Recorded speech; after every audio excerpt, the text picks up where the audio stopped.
काम क्रोध लोभ संग अधीरता विशाल, मन का अलगाव भय भ्रम बुरा हाल, कृत्य किना सूझ अंध मन का तनाव, सुमति हरे ये सब अनर्थ का फैलाव। इन शब्दों का अर्थ है कि तृष्णा के बंधनों के साथ काम क्रोध लोभ और साथ साथ बड़ा भारी मन की अधीरता का दोष भी होता है।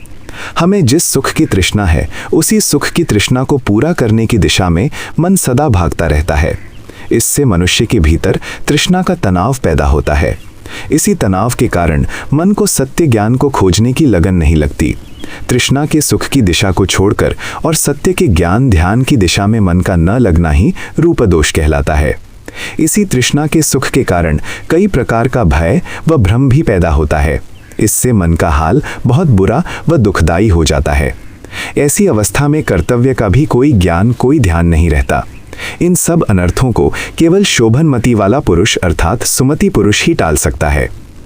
इस पद में तृष्णा के अंतःकरण में बसे रहने वाले बंधनों की संतान अर्थात रूप संसार के स्तर पर उपजने वाले विकार के जाल को बताया गया है। जिन तृष्णा की वस्तुओं में सुख होने पर राग का बंधन उपजता है, उन्हीं प्राणी व पदार्थ रूपी वस्तुओं में काम या इच्छा उत्पन्न होती है। काम वो इच्छा है जो वस्तु के शुभ को दिखलाकर खींच लेती है और पदार्थ का सुख पाने के लिए लाचार बना देती है, बाध्य कर देती है। ये राग के बंधन का विकार है।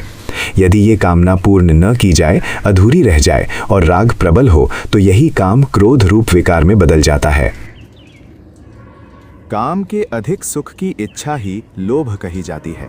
सांसारिक वस्तुओं के सुख के लोभ से ही मन अधीर हो जाता है।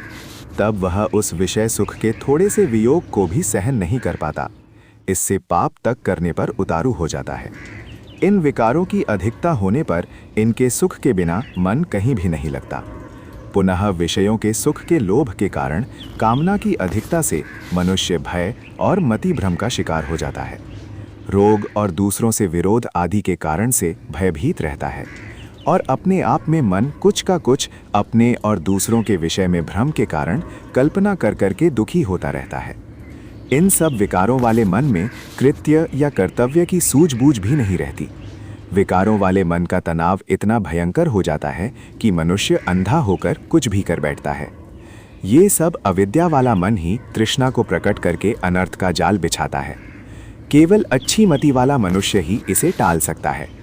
अच्छी मति अर्थात ठीक ज्ञान वाला व्यक्ति ही इस अनर्थ के फैलाव को नष्ट कर सकता है।